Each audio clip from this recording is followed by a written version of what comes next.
Karl Heinrich Marx was a German philosopher, economist, historian, sociologist, political theorist, journalist, critic of political economy, and socialist revolutionary.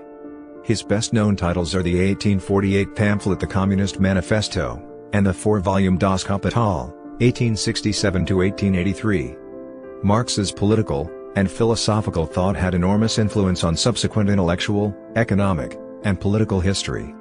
His name has been used as an adjective, a noun, and a school of social theory. Born in Trier, Germany, Marx studied law and philosophy at the universities of Bonn and Berlin. He married German theater critic and political activist Jenny von Westphalen in 1843. Due to his political publications, Marx became stateless and lived in exile with his wife and children in London for decades, where he continued to develop his thought in collaboration with German philosopher Friedrich Engels, and publish his writings, researching in the British Museum Reading Room. Marx's critical theories about society, economics, and politics, collectively understood as Marxism, hold that human societies develop through class conflict. In the capitalist mode of production, this manifests itself in the conflict between the ruling classes, known as the bourgeoisie, that control the means of production, and the working classes, known as the proletariat, that enable these means by selling their labor power in return for wages. Employing a critical approach known as historical materialism, Marx predicted that capitalism produced internal tensions like previous socio-economic systems, and that these tensions would lead to its self-destruction, and replacement by a new system known as the socialist mode of production. For Marx, class antagonisms under capitalism, owing in part to its instability and crisis-prone nature, would eventuate the working class's development of class consciousness, leading to their conquest of political power, and eventually the establishment of a classless, communist society constituted by a free association of producers. Marx actively pressed for its implementation, arguing that the working class should carry out organized proletarian revolutionary action to topple capitalism, and bring about socio-economic emancipation. Marx has been described as one of the most influential figures in human history, and his work has been both lauded and criticized. His work in economics laid the basis for some current theories about labor and its relation to capital. Many intellectuals, labor unions, artists, and political parties worldwide have been influenced by Marx's work, often modifying or adapting his ideas. Marx is typically cited as one of the principal architects of modern social science. Karl Heinrich Marx was born on May 5, 1818 to Heinrich Marx, 1777–1838, and Henriette Pressburg, 1788–1863. He was born at Brockengasse 664 in Trier, an ancient city then part of the Kingdom of Prussia's province of the Lower Rhine. Marx's family was originally non-religious Jewish, but had converted formally to Christianity before his birth. His maternal grandfather was a Dutch rabbi, while his paternal line had supplied Trier's rabbis since 1723, a role taken by his grandfather Meyer Halevi Marx. His father, as a child known as Herschel, was the first in the line to receive a secular education. He became a lawyer with a comfortably upper-middle-class income, and the family owned a number of Moselle vineyards, in addition to his income as an attorney. Prior to his son's birth, and after the abrogation of Jewish emancipation in the Rhineland, Herschel converted from Judaism to join the State Evangelical Church of Prussia, taking on the German forename Heinrich over the Yiddish Herschel. Largely non-religious, Heinrich was a man of the Enlightenment, interested in the ideas of the philosophers Immanuel Kant and Voltaire. A classical liberal, he took part in agitation for a constitution and reforms in Prussia, which was then an absolute monarchy. In 1815, Heinrich Marx began working as an attorney, and in 1819 moved his family to a 10-room property near the Porta Nigra. His wife, Henriette Pressburg, was a Dutch Jew from a prosperous business family that later founded the company Philips Electronics. Her sister Sophie Pressburg, 1797–1854, married Lion Philips, 1794–1866, and was the grandmother of both Gerard and Anton Philips, and great-grandmother to Fritz Philips. Lion Philips was a wealthy Dutch tobacco manufacturer and industrialist, upon whom Karl and Jenny Marx would later often come to rely for loans while they were exiled in London. Little is known of Marx's childhood. The third of 9 children, he became the eldest son when his brother Moritz died in 1819. Marx, and his surviving siblings, Sophie, Hermann, Henriette, Louise, Emily, and Caroline, were baptized into the Lutheran Church in August 1824, and their mother in November 1825. Marx was privately educated by his father until 1830 when he entered Trier High School, whose headmaster, Hugo Wittenbach, was a friend of his father. By employing many liberal humanists as teachers, Wittenbach incurred the anger of the local conservative government. Subsequently, police raided the school in 1832, and discovered that literature espousing political liberalism was being distributed among the students. Considering the distribution of such material a seditious act, the authorities instituted reforms, and replaced several staff during Marx's attendance. In October 1835, at the age of 17, Marx traveled to the University of Bonn wishing to study philosophy and literature, but his father insisted on law as a more practical field. Due to a condition referred to as a weak chest, Marx was excused from military duty when he turned 18. While at the university at Bonn, Marx joined the Poets' Club, a group containing political radicals that were monitored by the police. Marx also joined the Trier Tavern Club drinking society where many ideas were discussed, and at one point he served as the club's co-president. Additionally, Marx was involved in certain disputes, some of which became serious. In August 1836 he took part in a duel with a member of the university's Belarusian Corps. Although his grades in the first term were good, they soon deteriorated, leading his father to force a transfer to the more serious and academic University of Berlin. Spending summer and autumn 1836 in Trier, Marx became more serious about his studies and his life. He became engaged to Jenny von Westphalen, an educated member of the petty nobility who had known Marx since childhood. As she had broken off her engagement with a young aristocrat to be with Marx, their relationship was socially controversial owing to the differences between their religious and class origins, but Marx befriended her father Ludwig von Westphalen, a liberal aristocrat, and later dedicated his doctoral thesis to him. 7 years after their engagement, on June 19, 1843, they married in a Protestant church in Kreuznach. In October 1836, Marx arrived in Berlin, matriculating in the university's Faculty of Law, and renting a room in the Mittelstrasse. During the first term, Marx attended lectures of Edward Gans, who represented the progressive Hegelian standpoint, elaborated on rational development in history by emphasizing particularly its libertarian aspects, and the importance of social question, and of Karl von Savigny, who represented the historical school of law. Although studying law, he was fascinated by philosophy, and looked for a way to combine the two, believing that without philosophy nothing could be accomplished. Marx became interested in the recently deceased German philosopher Georg Wilhelm Friedrich Hegel, whose ideas were then widely debated among European philosophical circles. During a convalescence in Strehlau, he joined the Doctors' Club, a student group which discussed Hegelian ideas, and through them became involved with a group of radical thinkers known as the Young Hegelians in 1837. They gathered around Ludwig Feuerbach and Bruno Bauer, with Marx developing a particularly close friendship with Adolf Rutenberg. Like Marx, the Young Hegelians were critical of Hegel's metaphysical assumptions, but adopted his dialectical method to criticize established society, politics, and religion from a left-wing perspective. Marx's father died in May 1838, resulting in a diminished income for the family. Marx had been emotionally close to his father, and treasured his memory after his death. By 1837, Marx was writing both fiction and non-fiction, having completed a short novel, Scorpion, and Felix, a drama, Ulanum, as well as a number of love poems dedicated to Jenny von Westphalen. None of this early work was published during his lifetime. The love poems were published posthumously in the collected works of Karl Marx and Friedrich Engels, Volume 1. Marx soon abandoned fiction for other pursuits, including the study of both English and Italian, art history, and the translation of Latin classics. He began cooperating with Bruno Bauer on editing Hegel's Philosophy of Religion in 1840. Marx was also engaged in writing his doctoral thesis, The Difference Between the Democritean and Epicurean Philosophy of Nature, which he completed in 1841. It was described as a daring and original piece of work in which Marx set out to show that theology must yield to the superior wisdom of philosophy. The essay was controversial, particularly among the conservative professors at the University of Berlin. Marx decided instead to submit his thesis to the more liberal University of Jena, whose faculty awarded him his Ph.D. in April 1841. As Marx and Bauer were both atheists, in March 1841 they began plans for a journal entitled Atheistic Archives, but it never came to fruition. In July, Marx and Bauer took a trip to Bonn from Berlin.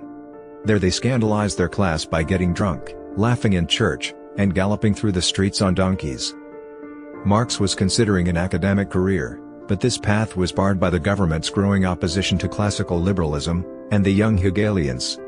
Marx moved to Cologne in 1842, where he became a journalist, writing for the radical newspaper, Rhineland News, expressing his early views on socialism, and his developing interest in economics.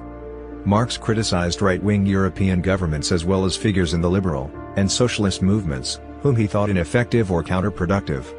The newspaper attracted the attention of the Prussian government censors, who checked every issue for seditious material before printing, which Marx lamented, "Our newspaper has to be presented to the police to be sniffed at, and if the police smells anything un-Christian or un-Prussian, the newspaper is not allowed to appear." After the Rheinische Zeitung published an article strongly criticizing the Russian monarchy, Tsar Nicholas I requested it be banned, and Prussia's government complied in 1843. In 1843, Marx became co-editor of a new, radical left-wing Parisian newspaper, the German-French Annals, then being set up by the German activist Arnold Ruhe to bring together German and French radicals.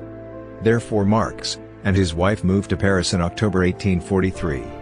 Initially living with Ruhe and his wife communally at 23 Rue Vaneau, they found the living conditions difficult, so moved out following the birth of their daughter Jenny in 1844.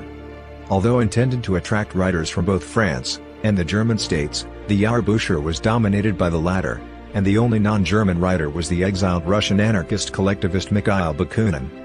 Marx contributed 2 essays to the paper, Introduction to a Contribution to the Critique of Hegel's Philosophy of Right, and On the Jewish Question, the latter introducing his belief that the proletariat were a revolutionary force, and marking his embrace of communism.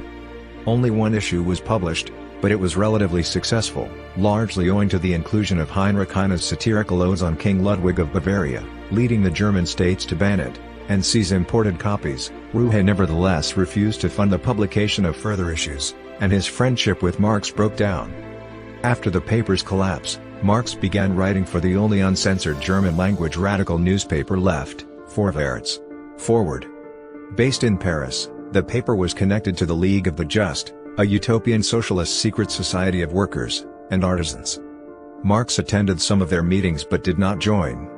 In Vorwärts, Marx refined his views on socialism based upon Hegelian and Feuerbachian ideas of dialectical materialism, at the same time criticizing liberals and other socialists operating in Europe. On August 28, 1844, Marx met the German socialist Friedrich Engels at the Café de la Régence, beginning a lifelong friendship. Engels showed Marx his recently published The Condition of the Working Class in England in 1844, convincing Marx that the working class would be the agent and instrument of the final revolution in history. Soon, Marx and Engels were collaborating on a criticism of the philosophical ideas of Marx's former friend, Bruno Bauer. This work was published in 1845 as The Holy Family.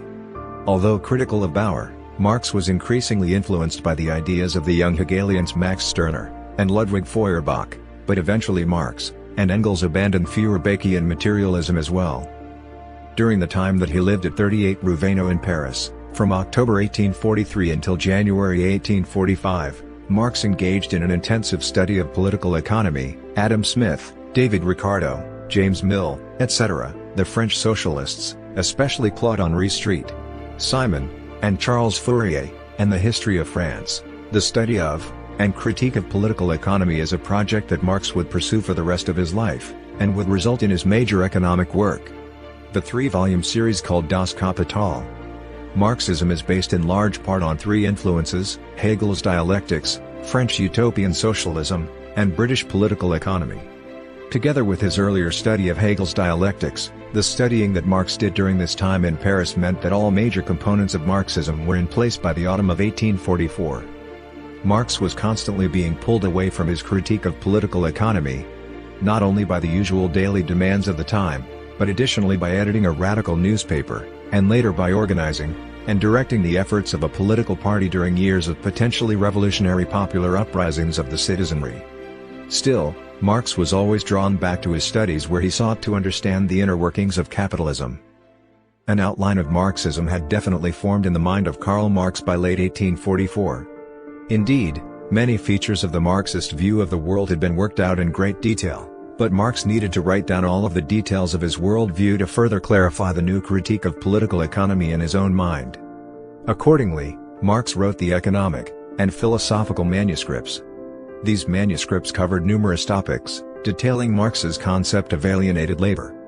By the spring of 1845, his continued study of political economy, capital, and capitalism had led Marx to the belief that the new critique of political economy he was espousing, that of scientific socialism, needed to be built on the base of a thoroughly developed materialistic view of the world.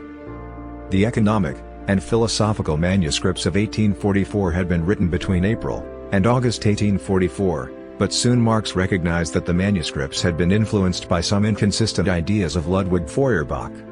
Accordingly, Marx recognized the need to break with Feuerbach's philosophy in favor of historical materialism. Thus a year later, in April 1845, after moving from Paris to Brussels, Marx wrote his 11 Theses on Feuerbach.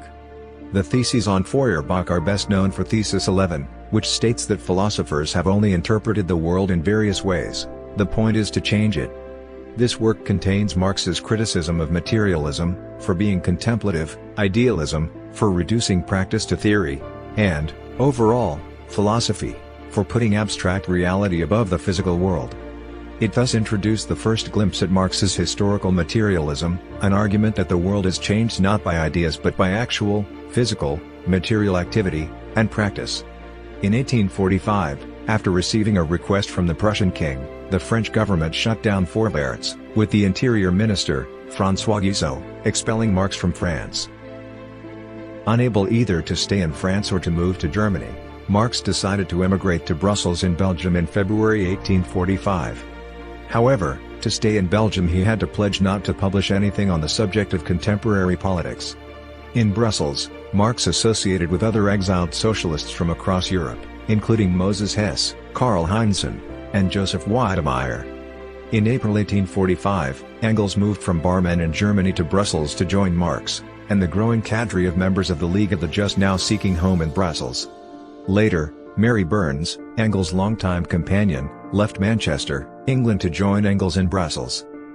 In mid-July 1845, Marx and Engels left Brussels for England to visit the leaders of the Chartists, a working-class movement in Britain.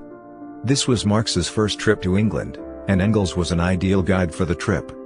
Engels had already spent 2 years living in Manchester from November 1842 to August 1844. Not only did Engels already know the English language, he had also developed a close relationship with many Chartist leaders. Indeed, Engels was serving as a reporter for many Chartist and socialist English newspapers. Marx used the trip as an opportunity to examine the economic resources available for study in various libraries in London and Manchester. In collaboration with Engels, Marx also set about writing a book which is often seen as his best treatment of the concept of historical materialism, the German ideology. In this work, Marx broke with Ludwig Feuerbach, Bruno Bauer, Max Stirner, and the rest of the young Hegelians, while he also broke with Karl Grun and other true socialists whose philosophies were still based in part on idealism. In German ideology, Marx and Engels finally completed their philosophy, which was based solely on materialism as the sole motor force in history. German ideology is written in a humorously satirical form, but even this satirical form did not save the work from censorship. Like so many other early writings of his, German ideology would not be published in Marx's lifetime, and would be published only in 1932. After completing German ideology, Marx turned to a work that was intended to clarify his own position regarding the theory and tactics of a truly revolutionary proletarian movement operating from the standpoint of a truly scientific materialist philosophy. This work was intended to draw a distinction between the utopian socialists and Marx's own scientific socialist philosophy, whereas the utopians believed that people must be persuaded one person at a time to join the socialist movement, the way a person must be persuaded to adopt any different belief. Marx knew that people would tend, on most occasions, to act in accordance with their own economic interests, thus appealing to an entire class, the working class in this case, with a broad appeal to the class's best material interest would be the best way to mobilize the broad mass of that class to make a revolution, and change society. This was the intent of the new book that Marx was planning, but to get the manuscript past the government censors he called the book The Poverty of Philosophy, 1847, and offered it as a response to the petty bourgeois philosophy of the French anarchist socialist Pierre-Joseph Proudhon as expressed in his book The Philosophy of Poverty, 1840. These books laid the foundation for Marx and Engels' most famous work, a political pamphlet that has since come to be commonly known as the Communist Manifesto. While residing in Brussels in 1846, Marx continued his association with the secret radical organization League of the Just. As noted above, Marx thought the League to be just the sort of radical organization that was needed to spur the working class of Europe toward the mass movement that would bring about a working class revolution. However, to organize the working class into a mass movement, the League had to cease its secret or underground orientation and operate in the open as a political party. Members of the League eventually became persuaded in this regard. Accordingly, in June 1847 the League was reorganized by its membership into a new open above-ground political society that appealed directly to the working classes. This new open political society was called the Communist League. Both Marx and Engels participated in drawing up the program and organizational principles of the new Communist League. In late 1847, Marx and Engels began writing what was to become their most famous work, a program of action for the Communist League. Written jointly by Marx and Engels from December 1847 to January 1848, the Communist Manifesto was first published on February 21, 1848. The Communist Manifesto laid out the beliefs of the new Communist League. No longer a secret society, the Communist League wanted to make aims and intentions clear to the general public rather than hiding its beliefs as the League of the Just had been doing. The opening lines of the pamphlet set forth the principal basis of Marxism: the history of all hitherto existing society is the history of class struggles. It goes on to examine the antagonisms that Marx claimed were arising in the clashes of interest between the bourgeoisie, the wealthy capitalist class, and the proletariat, the industrial working class. Proceeding on from this, the manifesto presents the argument for why the Communist League, as opposed to other socialist and liberal political parties and groups at the time, was truly acting in the interests of the proletariat to overthrow capitalist society and to replace it with socialism. Later that year, Europe experienced a series of protests, rebellions, and often violent upheavals that became known as the revolutions of 1848. In France, a revolution led to the overthrow of the monarchy and the establishment of the French Second Republic. Marx was supportive of such activity, and having recently received a substantial inheritance from his father, withheld by his uncle Lionel Philips since his father's death in 1838, of either 6,000 or 5,000 francs, he allegedly used a third of it to arm Belgian workers who were planning revolutionary action. Although the veracity of these allegations is disputed, the Belgian Ministry of Justice accused Marx of it, subsequently arresting him, and he was forced to flee back to France, where with a new Republican government in power he believed that he would be safe. Temporarily settling down in Paris, Marx transferred the Communist League executive headquarters to the city, and also set up a German workers' club with various German socialists living there. Hoping to see the revolution spread to Germany, in 1848 Marx moved back to Cologne, where he began issuing a handbill entitled The Demands of the Communist Party in Germany, in which he argued for only 4 of the 10 points of the Communist Manifesto, believing that in Germany at that time the bourgeoisie must overthrow the feudal monarchy and aristocracy before the proletariat could overthrow the bourgeoisie. On 1 June, Marx started the publication of a daily newspaper, the Neue Rheinische Zeitung, which he helped to finance through his recent inheritance from his father. Designed to put forward news from across Europe with his own Marxist interpretation of events, the newspaper featured Marx as a primary writer and the dominant editorial influence. Despite contributions by fellow members of the Communist League, according to Friedrich Engels, it remained a simple dictatorship by Marx.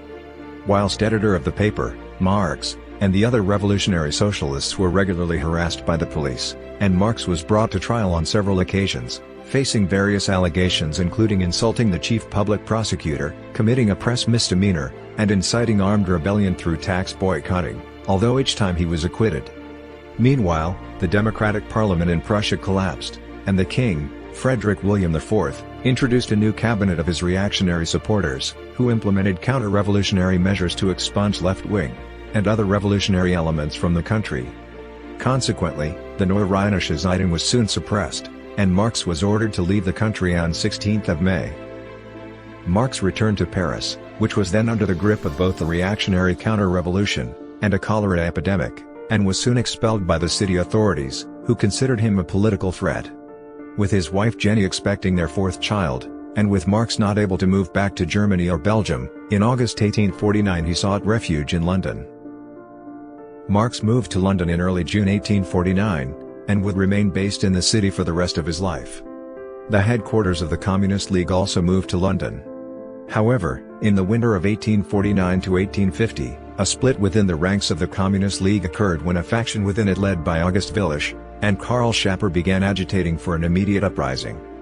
Willich and Schapper believed that once the Communist League had initiated the uprising, the entire working class from across Europe would rise spontaneously to join it, thus creating revolution across Europe. Marx and Engels protested that such an unplanned uprising on the part of the Communist League was adventuristic, and would be suicide for the Communist League. Such an uprising as that recommended by the Schapper/Willich group would easily be crushed by the police and the armed forces of the reactionary governments of Europe.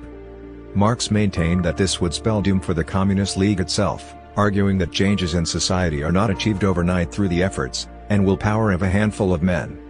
They are instead brought about through a scientific analysis of economic conditions of society, and by moving toward revolution through different stages of social development.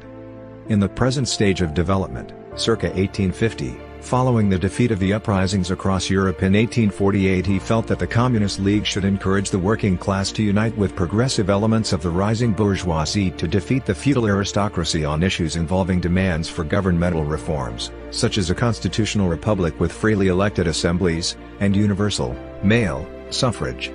In other words, the working class must join with bourgeois and democratic forces to bring about the successful conclusion of the bourgeois revolution before stressing the working class agenda, and a working class revolution. After a long struggle that threatened to ruin the Communist League, Marx's opinion prevailed, and eventually, the Willich/Schapper group left the Communist League. Meanwhile, Marx also became heavily involved with the Socialist German Workers' Educational Society. The society held their meetings in Great Windmill Street, Soho, central London's entertainment district. This organization was also racked by an internal struggle between its members, some of whom followed Marx while others followed the Schapper/Willich faction. The issues in this internal split were the same issues raised in the internal split within the Communist League, but Marx lost the fight with the Schapper/Willich faction within the German Workers' Educational Society, and on September 17, 1850 resigned from the society. In the early period in London, Marx committed himself almost exclusively to his studies, such that his family endured extreme poverty. His main source of income was Engels, whose own source was his wealthy industrialist father. In Prussia, as editor of his own newspaper, and contributor to others ideologically aligned, Marx could reach his audience, the working classes. In London, without finances to run a newspaper themselves, he and Engels turned to international journalism. At one stage they were being published by 6 newspapers from England, the United States, Prussia, Austria, and South Africa. Marx's principal earnings came from his work as European correspondent, from 1852 to 1862, for the New York Daily Tribune, and from also producing articles for more bourgeois newspapers. Marx had his articles translated from German until his proficiency in English had become adequate. The New York Daily Tribune had been founded in April 1841 by Horace Greeley. Its editorial board contained progressive bourgeois journalists and publishers, among them George Ripley, and the journalist Charles Dana, who was editor-in-chief. Dana, a Fourierist and an abolitionist, was Marx's contact. The Tribune was a vehicle for Marx to reach a transatlantic public, such as for his hidden warfare against Henry Charles Carey. The journal had wide working-class appeal from its foundation. At 2 cents, it was inexpensive, and, with about 50,000 copies per issue, its circulation was the widest in the United States. Its editorial ethos was progressive, and its anti-slavery stance reflected Greeley's. Marx's first article for the paper, on the British parliamentary elections, was published on August 21, 1852. On March 21, 1857, Dana informed Marx that due to the economic recession only one article a week would be paid for, published or not, the others would be paid for only if published. Marx had sent his articles on Tuesdays and Fridays, but, that October, the Tribune discharged all its correspondents in Europe except Marx, and B. Taylor, and reduced Marx to a weekly article. Between September and November 1860, only 5 were published. After a 6-month interval, Marx resumed contributions from September 1861 until March 1862, when Dana wrote to inform him that there was no longer space in the Tribune for reports from London, due to American domestic affairs. In 1868, Dana set up a rival newspaper, the New York Sun, at which he was editor-in-chief. In April 1857, Dana invited Marx to contribute articles, mainly on military history, to the New American Cyclopedia, an idea of George Ripley, Dana's friend, and literary editor of the Tribune. In all, 67 Marx-Engels articles were published, of which 51 were written by Engels, although Marx did some research for them in the British Museum. By the late 1850s, American popular interest in European affairs waned, and Marx's articles turned to topics such as the slavery crisis, and the outbreak of the American Civil War in 1861 and the war between the states. Between December 1851 and March 1852, Marx worked on his theoretical work about the French Revolution of 1848, titled The 18th Brumaire of Louis Napoleon. In this he explored concepts in historical materialism, class struggle, dictatorship of the proletariat, and victory of the proletariat over the bourgeois state. The 1850s and 1860s may be said to mark a philosophical boundary distinguishing the young Marx's Hegelian idealism, and the more mature Marx's scientific ideology associated with structural Marxism. However, not all scholars accept this distinction. For Marx and Engels, their experience of the revolutions of 1848 to 1849 were formative in the development of their theory of economics and historical progression. After the failures of 1848, the revolutionary impetus appeared spent, and not to be renewed without an economic recession. Contention arose between Marx and his fellow communists, whom he denounced as adventurists. Marx deemed it fanciful to propose that willpower could be sufficient to create the revolutionary conditions when in reality the economic component was the necessary requisite. The recession in the United States economy in 1852 gave Marx and Engels grounds for optimism for revolutionary activity, yet this economy was seen as too immature for a capitalist revolution. Open territories on America's western frontier dissipated the forces of social unrest. Moreover, any economic crisis arising in the United States would not lead to revolutionary contagion of the older economies of individual European nations, which were closed systems bounded by their national borders. When the so-called Panic of 1857 in the United States spread globally, it broke all economic theory models, and was the first truly global economic crisis. Financial necessity had forced Marx to abandon economic studies in 1844, and give 13 years to working on other projects. He had always sought to return to economics. Marx continued to write articles for the New York Daily Tribune as long as he was sure that the Tribune's editorial policy was still progressive. However, the departure of Charles Dana from the paper in late 1861, and the resultant change in the editorial board brought about a new editorial policy. No longer was the Tribune to be a strong abolitionist paper dedicated to a complete Union victory. The new editorial board supported an immediate peace between the Union and the Confederacy in the Civil War in the United States, with slavery left intact in the Confederacy. Marx strongly disagreed with this new political position, and in 1863 was forced to withdraw as a writer for the Tribune.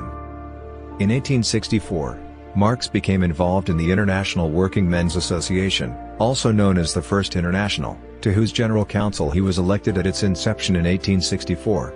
In that organization, Marx was involved in the struggle against the anarchist wing centered on Mikhail Bakunin, 1814–1876. Although Marx won this contest, the transfer of the seat of the General Council from London to New York in 1872, which Marx supported, led to the decline of the International. The most important political event during the existence of the International was the Paris Commune of 1871, when the citizens of Paris rebelled against their government, and held the city for 2 months. In response to the bloody suppression of this rebellion, Marx wrote one of his most famous pamphlets, The Civil War in France, a defense of the Commune.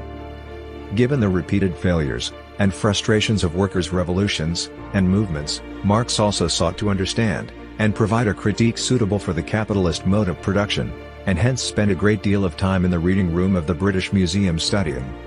By 1857, Marx had accumulated over 800 pages of notes and short essays on capital, landed property, wage labor, the state, and foreign trade, and the world market, though this work did not appear in print until 1939, under the title Outlines of the Critique of Political Economy.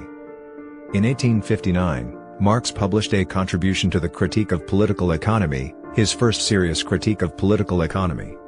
This work was intended merely as a preview of his three-volume Das Kapital, English title, Kapital, Critique of Political Economy, which he intended to publish at a later date.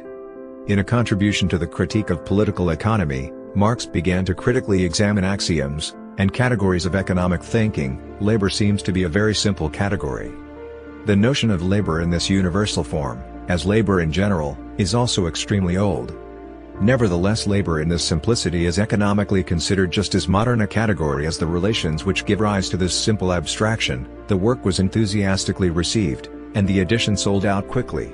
The successful sales of a contribution to the Critique of Political Economy stimulated Marx in the early 1860s to finish work on the three large volumes that would compose his major life's work, Das Kapital, and the Theories of Surplus Value, which discussed and critiqued the theoreticians of political economy, particularly Adam Smith and David Ricardo. Theories of Surplus Value is often referred to as the fourth volume of Das Kapital, and constitutes one of the first comprehensive treatises on the history of economic thought. In 1867, the first volume of Das Kapital was published, a work which critically analyzed capital. Das Kapital proposes an explanation of the laws of motion of the mode of production from its origins to its future by describing the dynamics of the accumulation of capital. With topics such as the growth of wage labor, the transformation of the workplace, capital accumulation, competition, the banking system, the tendency of the rate of profit to fall, land rents, as well as how waged labor continually reproduced the rule of capital, etc. Marx proposes that the driving force of capital is in the exploitation of labor, whose unpaid work is the ultimate source of surplus value. Demand for a Russian-language edition of Das Kapital soon led to the printing of 3,000 copies of the book in the Russian language, which was published on March 27, 1872. By the autumn of 1871, the entire first edition of the German-language edition of Das Kapital had been sold out, and a second edition was published. Volumes 2 and 3 of Das Kapital remain mere manuscripts upon which Marx continued to work for the rest of his life. Both volumes were published by Engels after Marx's death. Volume 2 of Das Kapital was prepared and published by Engels in July 1893 under the name Kapital II, The Process of Circulation of Capital. Volume 3 of Das Kapital was published a year later in October 1894 under the name Kapital III, The Process of Capitalist Production as a Whole. Theories of Surplus Value derived from the sprawling economic manuscripts of 1861 to 1863, a second draft for Das Kapital, the latter spanning volumes 30 to 34 of the collected works of Marx and Engels. Specifically, Theories of Surplus Value runs from the latter part of the collected works' 30th volume through the end of their 32nd volume. Meanwhile, the larger economic manuscripts of 1861 to 1863 run from the start of the collected works' 30th volume through the first half of their 34th volume. The latter half of the collected works' 34th volume consists of the surviving fragments of the economic manuscripts of 1863 to 1864, which represented a third draft for Das Kapital, and a large portion of which is included as an appendix to the Penguin edition of Das Kapital, Volume 1. A German-language abridged edition of Theories of Surplus Value was published in 1905, and in 1910. This abridged edition was translated into English, and published in 1951 in London, but the complete unabridged edition of Theories of Surplus Value was published as the fourth volume of Das Kapital in 1963, and 1971 in Moscow. During the last decade of his life, Marx's health declined, and he became incapable of the sustained effort that had characterized his previous work. He did manage to comment substantially on contemporary politics, particularly in Germany and Russia. His critique of the Gotha program opposed the tendency of his followers Wilhelm Liebknecht and August Bebel to compromise with the state socialist ideas of Ferdinand Lassalle in the interests of the United Socialist Party. This work is also notable for another famous Marx quote, "From each according to his ability, to each according to his need." In a letter to Vera Zasulich dated March 8, 1881, Marx contemplated the possibility of Russia's bypassing the capitalist stage of development, and building communism on the basis of the common ownership of land characteristic of the village mir.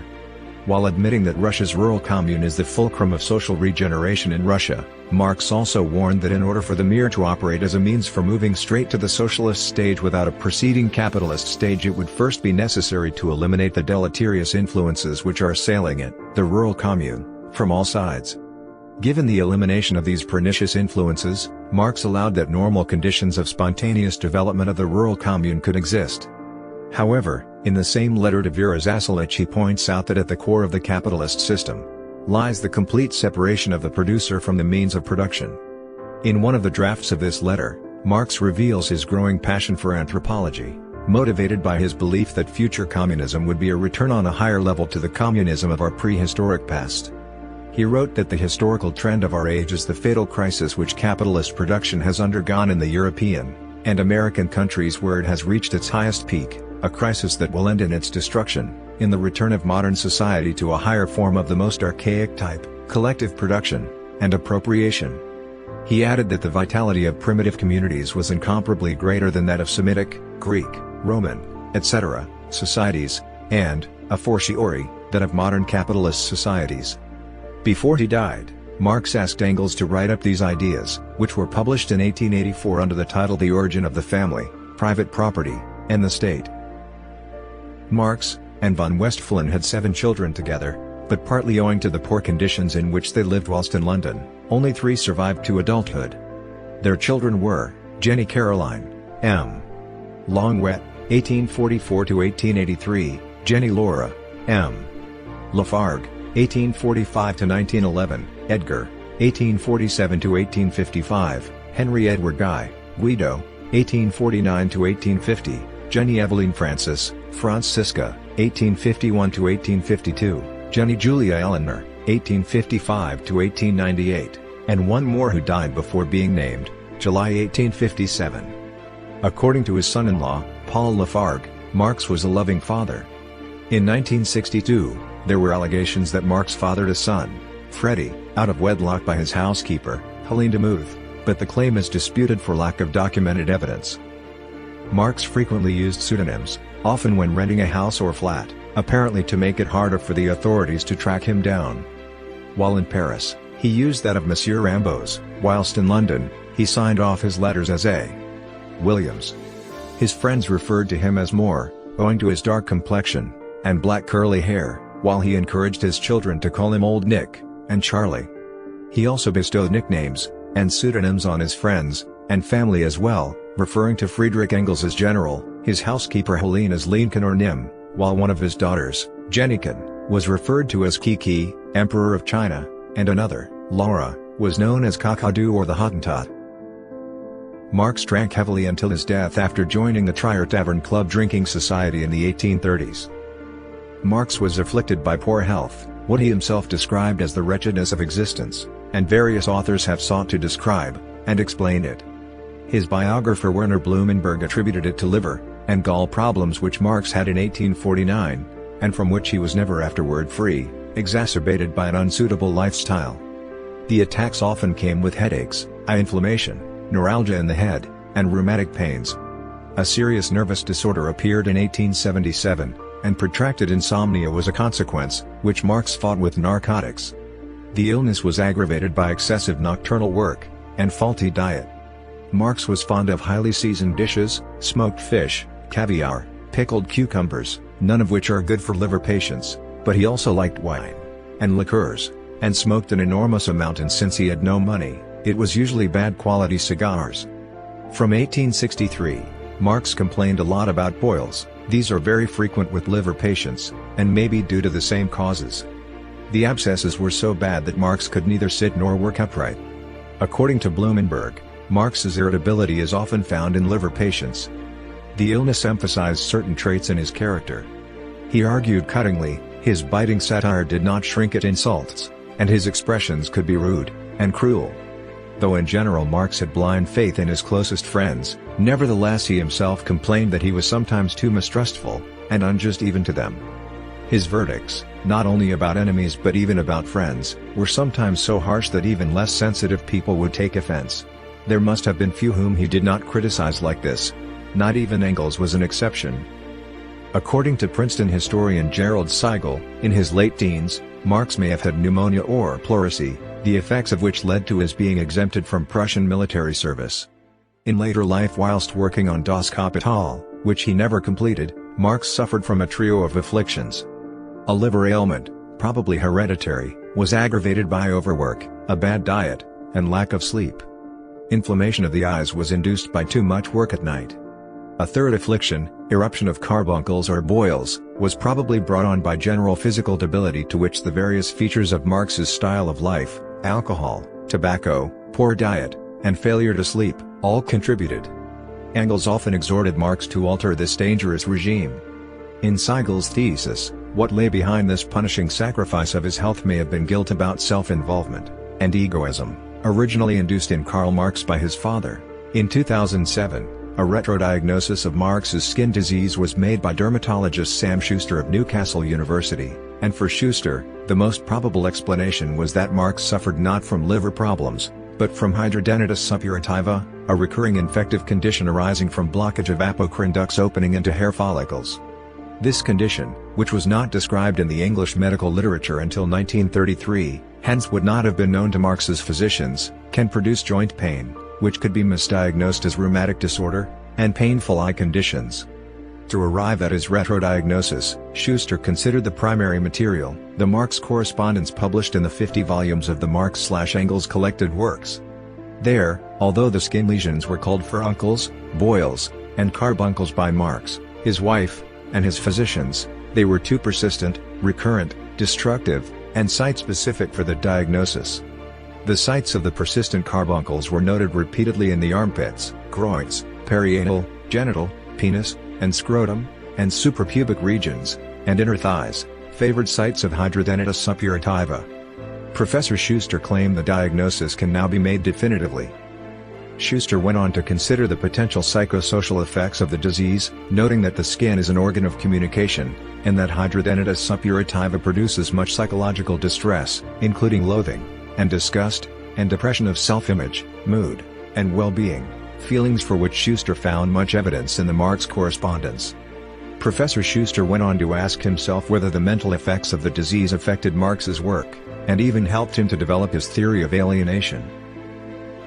Following the death of his wife Jenny in December 1881, Marx developed a catarrh that kept him in ill health for the last 15 months of his life.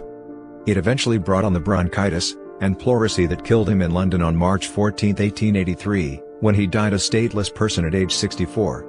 Family and friends in London buried his body in Highgate Cemetery, East London, on March 17, 1883, in an area reserved for agnostics and atheists. George Eliot's grave is nearby. According to Francis Wheen, there were between 9 and 11 mourners at his funeral. However, research from contemporary sources identifies 13 named individuals attending the funeral.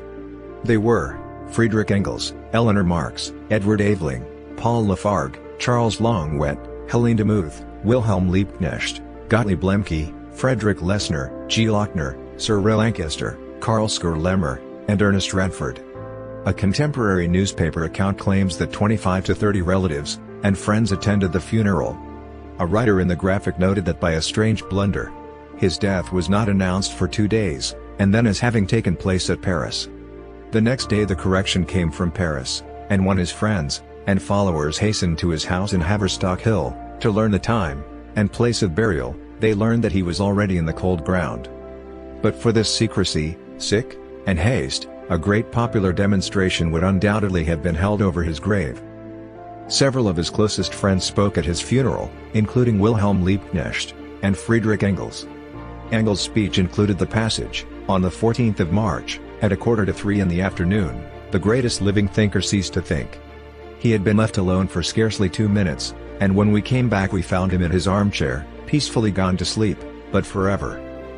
Marx's surviving daughters Eleanor and Laura, as well as Charles Longwet and Paul Lafargue, Marx's 2 French socialist sons-in-law, were also in attendance. He had been predeceased by his wife and his eldest daughter, the latter dying a few months earlier in January 1883. Liebknecht, a founder and leader of the German Social Democratic Party, gave a speech in German, and Longwet, a prominent figure in the French working class movement, made a short statement in French. 2 telegrams from workers' parties in France and Spain were also read out. Together with Engels' speech, this constituted the entire program of the funeral. Non-relatives attending the funeral included 3 communist associates of Marx: Friedrich Lessner, imprisoned for 3 years after the Cologne Communist trial of 1852, G. Lochner, whom Engels described as an old member of the Communist League, and Karl Scherlemmer, a professor of chemistry in Manchester, a member of the Royal Society, and a communist activist involved in the 1848 Bonn Revolution. Another attendee of the funeral was Ray Lankester, a British zoologist who would later become a prominent academic. Marx left a personal estate valued for probate at £250, equivalent to £26,788 in 2021. Upon his own death in 1895, Engels left Marx's two surviving daughters a significant portion of his considerable estate, valued in 2011 at $4.8 million. Marx and his family were reburied on a new site nearby in November 1954. The tomb at the new site, unveiled on March 14, 1956, bears the carved message, "Workers of all lands unite," the final line of the Communist Manifesto, and, from the 11th thesis on Feuerbach, as edited by Engels, the philosophers have only interpreted the world in various ways. The point, however, is to change it. The Communist Party of Great Britain, CPGB, had the monument with a portrait bust by Lawrence Bradshaw erected, and Marx's original tomb had only humble adornment.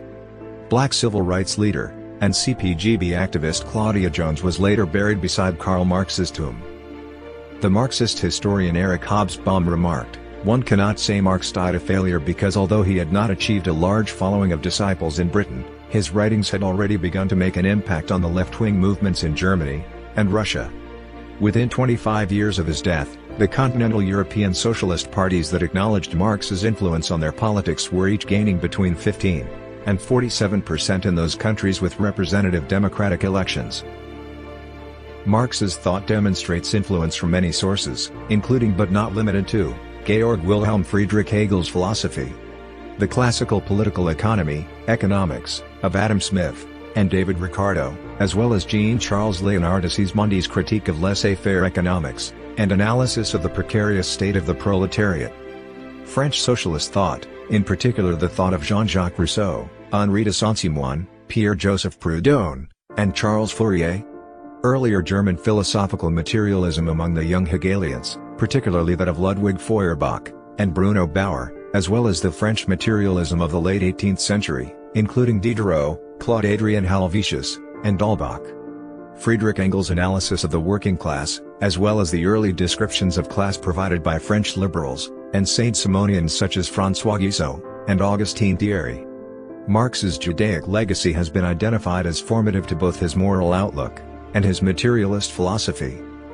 Marx's view of history, which came to be called historical materialism, controversially adapted as the philosophy of dialectical materialism by Engels and Lenin, certainly shows the influence of Hegel's claim that one should view reality and history dialectically. However, whereas Hegel had thought in idealist terms, putting ideas in the forefront, Marx sought to conceptualize dialectics in materialist terms, arguing for the primacy of matter over idea. Where Hegel saw the spirit as driving history, Marx saw this as an unnecessary mystification, obscuring the reality of humanity, and its physical actions shaping the world. He wrote that Hegelianism stood the movement of reality on its head, and that one needed to set it upon its feet. Despite his dislike of mystical terms, Marx used Gothic language in several of his works. In the Communist Manifesto he proclaims a specter is haunting Europe, the specter of communism. All the powers of old Europe have entered into a holy alliance to exorcise this specter, and in the Kapital he refers to capital as necromancy that surrounds the products of labor.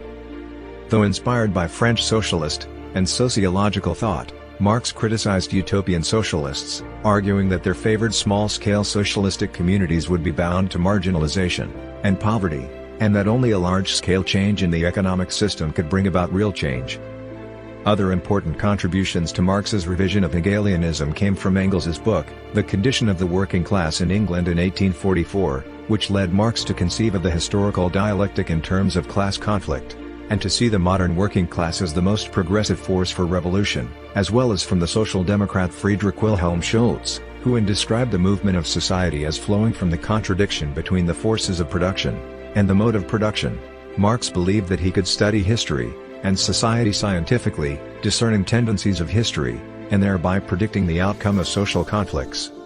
Some followers of Marx, therefore, concluded that a communist revolution would inevitably occur. However, Marx famously asserted in the 11th of his Theses on Feuerbach that philosophers have only interpreted the world, in various ways. The point however is to change it, and he clearly dedicated himself to trying to alter the world. Marx's theories inspired several theories, and disciplines of future, including but not limited to contemporary critique of political economy, Kondratiev wave, and Kuznets swing, theory of underconsumption, creative destruction, crisis theory, quantitative economic history, world systems theory. Marx's polemic with other thinkers often occurred through critique, and thus he has been called the first great user of critical method in social sciences. He criticized speculative philosophy, equating metaphysics with ideology. By adopting this approach, Marx attempted to separate key findings from ideological biases. This set him apart from many contemporary philosophers. Like Tocqueville, who described a faceless and bureaucratic despotism with no identifiable despot, Marx also broke with classical thinkers who spoke of a single tyrant, and with Montesquieu, who discussed the nature of the single despot. Instead, Marx set out to analyze the despotism of capital. Fundamentally, Marx assumed that human history involves transforming human nature, which encompasses both human beings and material objects. Humans recognize that they possess both actual and potential selves. For both Marx and Hegel, self-development begins with an experience of internal alienation stemming from this recognition, followed by a realization that the actual self, as a subjective agent, renders its potential counterpart an object to be apprehended. Marx further argues that by molding nature in desired ways the subject takes the object as its own, and thus permits the individual to be actualized as fully human. For Marx, the human nature, Gattungswesen, or species being, exists as a function of human labor. Fundamental to Marx's idea of meaningful labor is the proposition that for a subject to come to terms with its alienated object it must first exert influence upon literal, material objects in the subject's world. Marx acknowledges that Hegel grasps the nature of work, and comprehends objective man, authentic because actual, as the result of his own work, but characterizes Hegelian self-development as unduly spiritual and abstract. Marx thus departs from Hegel by insisting that the fact that man is a corporeal, actual, sentient, objective being with natural capacities means that he is actual, sensuous objects for his nature as objects of his life expression, or that he can only express his life in actual sensuous objects. Consequently, Marx revises Hegelian work into material labor, and in the context of human capacity to transform nature the term labor power. The history of all hitherto existing society is the history of class struggles. Karl Marx, The Communist Manifesto. Marx had a special concern with how people relate to their own labor power. He wrote extensively about this in terms of the problem of alienation. As with the dialectic, Marx began with a Hegelian notion of alienation but developed a more materialist conception. Capitalism mediates social relationships of production, such as among workers or between workers and capitalists, through commodities, including labor, that are bought and sold on the market. For Marx, the possibility that one may give up ownership of one's own labor, one's capacity to transform the world, is tantamount to being alienated from one's own nature, and it is a spiritual loss. Marx described this loss as commodity fetishism, in which the things that people produce, commodities, appear to have a life and movement of their own to which humans and their behavior merely adapt. Commodity fetishism provides an example of what Engels called false consciousness, which relates closely to the understanding of ideology. By ideology, Marx and Engels meant ideas that reflect the interests of a particular class at a particular time in history, but which contemporaries see as universal and eternal. Marx and Engels' point was not only that such beliefs are at best half-truths, as they serve an important political function. Put another way, the control that one class exercises over the means of production include not only the production of food or manufactured goods but also the production of ideas. This provides one possible explanation for why members of a subordinate class may hold ideas contrary to their own interests. An example of this sort of analysis is Marx's understanding of religion, summed up in a passage from the preface to his 1843 contribution to the critique of Hegel's philosophy of right. Religious suffering is, at one and the same time, the expression of real suffering, and a protest against real suffering. Religion is the sigh of the oppressed creature, the heart of a heartless world, and the soul of soulless conditions. It is the opium of the people. The abolition of religion as the illusory happiness of the people is the demand for their real happiness. To call on them to give up their illusions about their condition is to call on them to give up a condition that requires illusions. Whereas his gymnasium senior thesis at the Gymnasium zu Trier argued that religion had as its primary social aim the promotion of solidarity, here Marx sees the social function of religion in terms of highlighting/preserving political and economic status quo and inequality. Marx was an outspoken opponent of child labor, saying that British industries could but live by sucking blood, and children's blood too, and that U.S. capital was financed by the capitalized blood of children. Marx's thoughts on labor and its function in reproducing capital were related to the primacy he gave to social relations in determining the society's past, present, and future. Critics have called this economic determinism. Labor is the precondition for the existence of, and accumulation of capital, which both shape the social system. For Marx, social change was driven by conflict between opposing interests, by parties situated in the historical situation of their mode of production. This became the inspiration for the body of works known as the conflict theory. In his evolutionary model of history, he argued that human history began with free, productive, and creative activities that was over time coerced and dehumanized, a trend most apparent under capitalism. Marx noted that this was not an intentional process, but rather due to the immanent logic of the current mode of production, which demands more human labor, abstract labor, to reproduce the social relationships of capital.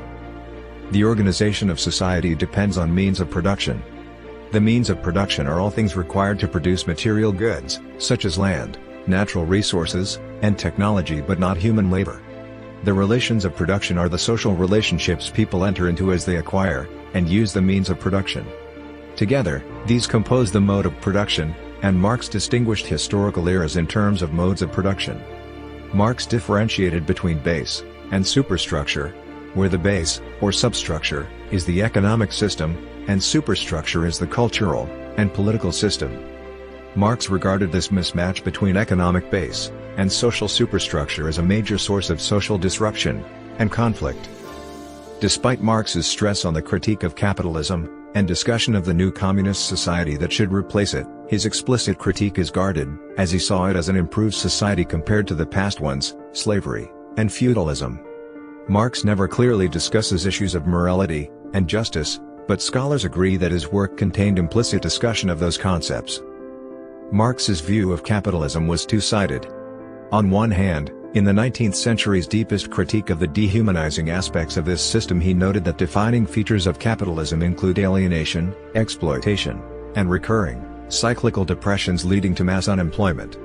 On the other hand, he characterized capitalism as revolutionizing, industrializing, and universalizing qualities of development, growth, and progressivity, by which Marx meant industrialization, urbanization, technological progress, increased productivity, and growth, rationality, and scientific revolution, that are responsible for progress, and in contrast to earlier forms of societies.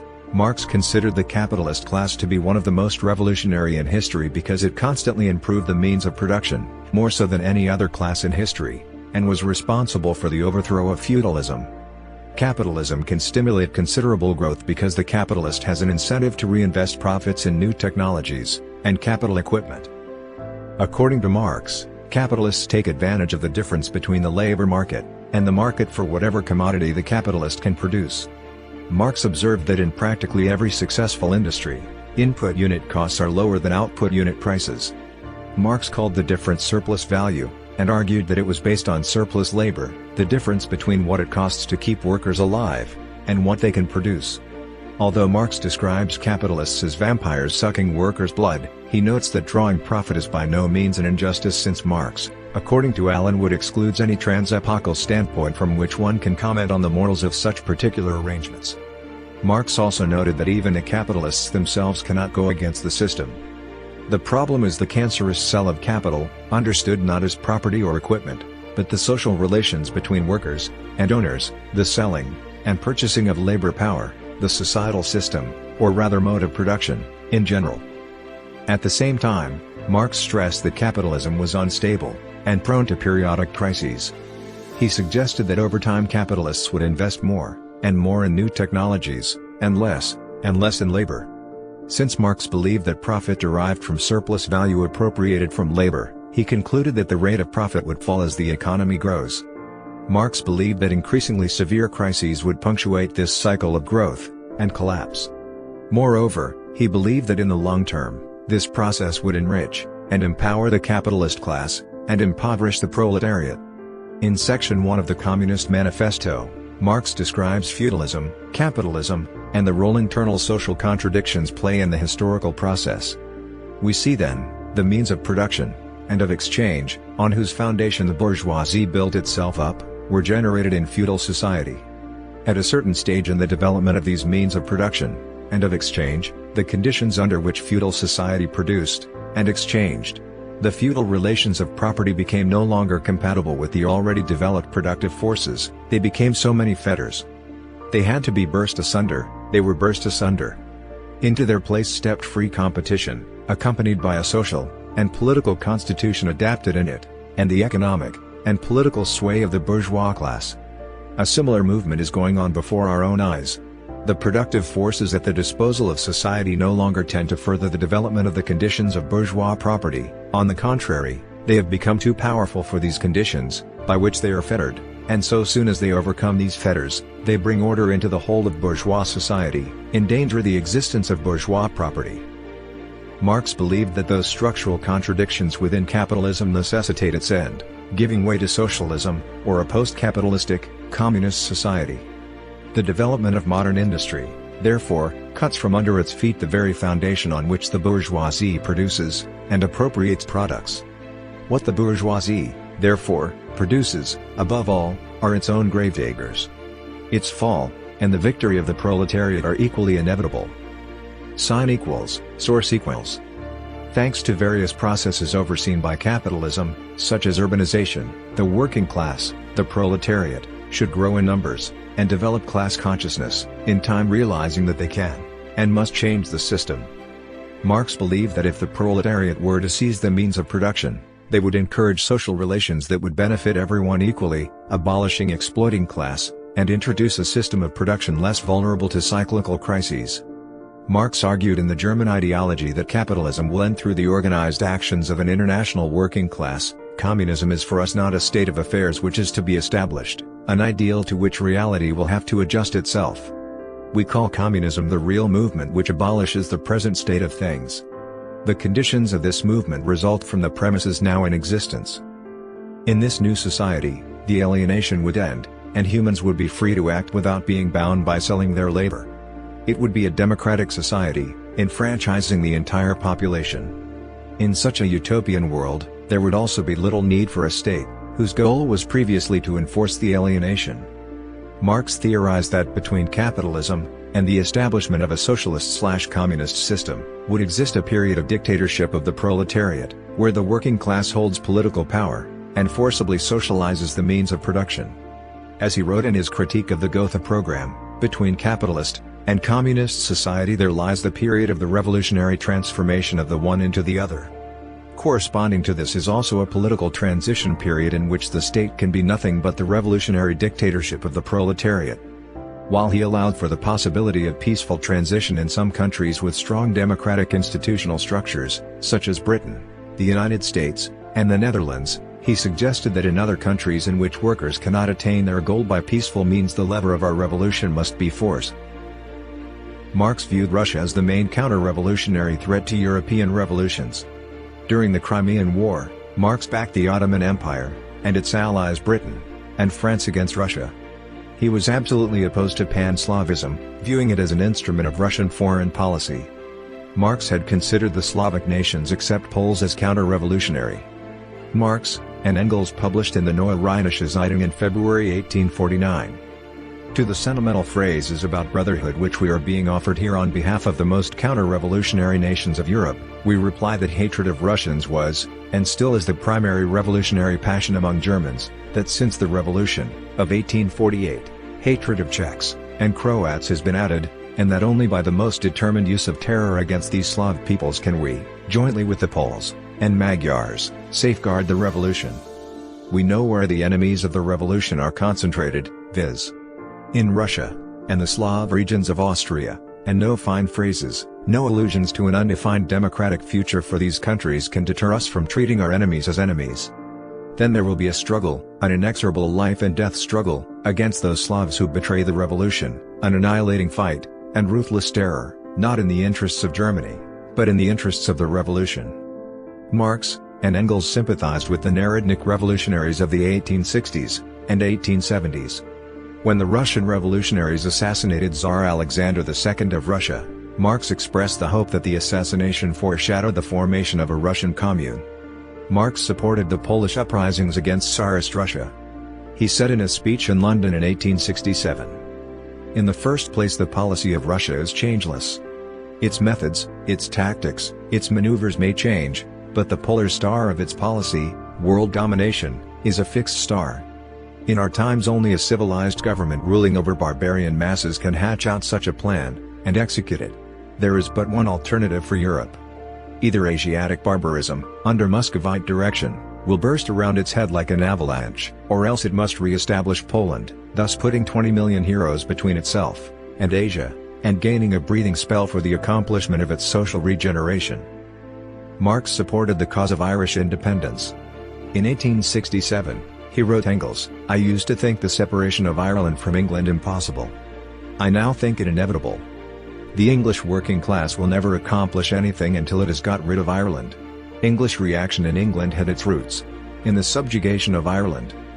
Marx spent some time in French Algeria, which had been invaded, and made a French colony in 1830, and had the opportunity to observe life in colonial North Africa.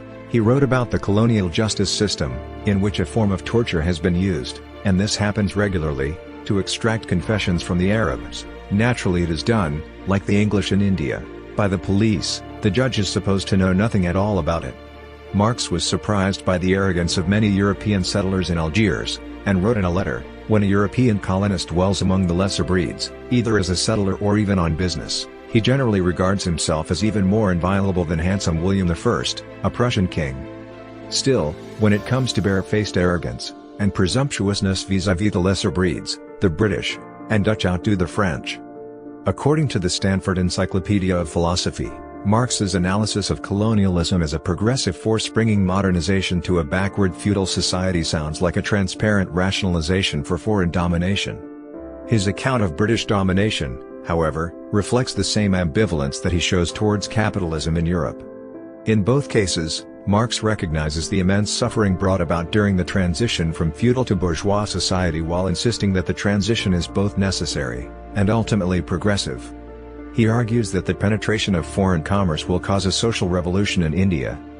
Marx discussed British colonial rule in India in the New York Herald Tribune in June 1853. "There cannot remain any doubt but that the misery inflicted by the British on Hindustan, India, is of an essentially different and infinitely more intensive kind than all Hindustan had to suffer before. England has broken down the entire framework of Indian society, without any symptoms of reconstitution yet appearing." However, we must not forget that these idyllic village communities, inoffensive though they may appear, had always been the solid foundation of Oriental despotism, that they restrained the human mind within the smallest possible compass, making it the unresisting tool of superstition. Marx's ideas have had a profound impact on world politics and intellectual thought, in particular in the aftermath of the 1917 Russian Revolution. Followers of Marx have often debated among themselves over how to interpret Marx's writings and apply his concepts to the modern world. The legacy of Marx's thought has become contested between numerous tendencies, each of which sees itself as Marx's most accurate interpreter. In the political realm, these tendencies include political theories such as Leninism, Marxism-Leninism, Trotskyism, Maoism, Luxemburgism, and libertarian Marxism, and open Marxism. Various currents have also developed in academic Marxism, often under influence of other views, resulting in structuralist Marxism, historical materialism, phenomenological Marxism, analytical Marxism, and Hegelian Marxism. From an academic perspective, Marx's work contributed to the birth of modern sociology. He has been cited as one of the 19th century's three masters of the school of suspicion, alongside Friedrich Nietzsche and Sigmund Freud, and as one of the three principal architects of modern social science along with Emil Durkheim and Max Weber. In contrast to other philosophers, Marx offered theories that could often be tested with the scientific method. Both Marx and Auguste Comte set out to develop scientifically justified ideologies in the wake of European secularization, and new developments in the philosophies of history and science. Working in the Hegelian tradition, Marx rejected Comtean sociological positivism in an attempt to develop a science of society. Karl Heinrich considered Marx and Søren Kierkegaard to be the two greatest Hegelian philosophical successors. In modern sociological theory, Marxist sociology is recognized as one of the main classical perspectives. Isaiah Berlin considers Marx the true founder of modern sociology insofar as anyone can claim the title. Beyond social science, he has also had a lasting legacy in philosophy, literature, the arts, and the humanities. William Roseberry, 1997, Marx and Anthropology Annual Review of Anthropology, Volume 26, pp. 25-46, October 1997. Social theorists of the 20th and 21st centuries have pursued two main strategies in response to Marx. One move has been to reduce it to its analytical core, known as analytical Marxism. Another, more common move has been to dilute the explanatory claims of Marx's social theory, and emphasize the relative autonomy of aspects of social and economic life not directly related to Marx's central narrative of interaction between the development of the forces of production and the succession of modes of production. This has been the neo-Marxist theorizing adopted by historians inspired by Marx's social theory such as E. P. Thompson and Eric Hobsbawm. It has also been a line of thinking pursued by thinkers and activists such as Antonio Gramsci who have sought to understand the opportunities and the difficulties of transformative political practice, seen in the light of Marxist social theory. Marx's ideas would also have a profound influence on subsequent artists and art history, with avant-garde movements across literature, visual art, music, film, and theater. Politically, Marx's legacy is more complex. Throughout the 20th century, revolutions in dozens of countries labeled themselves Marxist. Most notably the Russian Revolution, which led to the founding of the Soviet Union. Major world leaders including Vladimir Lenin, Mao Zedong, Fidel Castro, Salvador Allende, Josip Broz Tito, Kwame Nkrumah, Jawaharlal Nehru, Nelson Mandela, Xi Jinping, Jean-Claude Juncker, and Thomas Sankara have all cited Marx as an influence. Beyond where Marxist revolutions took place, Marx's ideas have informed political parties worldwide. In countries associated with Marxism, some events have led political opponents to blame Marx for millions of deaths, while others argue for a distinction between the legacy and influence of Marx specifically, and the legacy and influence of those who have shaped his ideas for political purposes. Arthur Lippo describes Marx and his collaborator Friedrich Engels as the founders of modern revolutionary democratic socialism. Marx remains both relevant and controversial. In May 2018, to mark the bicentenary of his birth, a 4.5-meter statue of him by leading Chinese sculptor Wu Weishan, and donated by the Chinese government was unveiled in his birthplace of Trier. The then European Commission President Jean-Claude Juncker defended Marx's memory, saying that today Marx stands for things which he is not responsible for, and which he didn't cause because many of the things he wrote down were redrafted into the opposite. In 2017, a feature film, titled The Young Karl Marx, featuring Marx, his wife Jenny Marx, and Engels, among other revolutionaries and intellectuals prior to the revolutions of 1848, received good reviews for both its historical accuracy and its brio in dealing with intellectual life. Another fictional representation to coincide with the bicentenary was Jason Barker's novel Marx Returns, which, despite being serious, funny, perplexing, and irreverent, according to philosopher Ray Brassier, casts unexpected light on Marx's thought. His bibliography includes The Difference Between the Democritean and Epicurean Philosophy of Nature, doctoral thesis, 1841. The Philosophical Manifesto of the Historical School of Law, 1842. Critique of Hegel's Philosophy of Right, 1843. On the Jewish Question, 1843. Notes on James Mill, 1844. Economic and Philosophic Manuscripts of 1844, 1844. The Holy Family, 1845. Theses on Feuerbach, 1845. The German Ideology, 1845. The Poverty of Philosophy, 1847. Wage Labor and Capital, 1847. Manifesto of the Communist Party, 1848. The Class Struggles in France, 1850. The 18th Brumaire of Louis Napoleon, 1852. Grundrisse, Foundations of a Critique of Political Economy, 1857. A Contribution to the Critique of Political Economy, 1859. Writings on the U.S. Civil War, 1861. Theories of Surplus Value, posthumously published by Kautsky, 3 volumes, 1862. Value, Price, and Profit, 1865. Capital. Volume 1, A Critique of Political Economy, The Process of Production of Capital, Das Kapital, 1867. The Civil War in France, 1871. Critique of the Gotha Program, 1875. Notes on Adolf Wagner, 1883. Das Kapital, Volume 2, posthumously published by Engels, 1885. And finally, Das Kapital, Volume 3, posthumously published by Engels, 1894.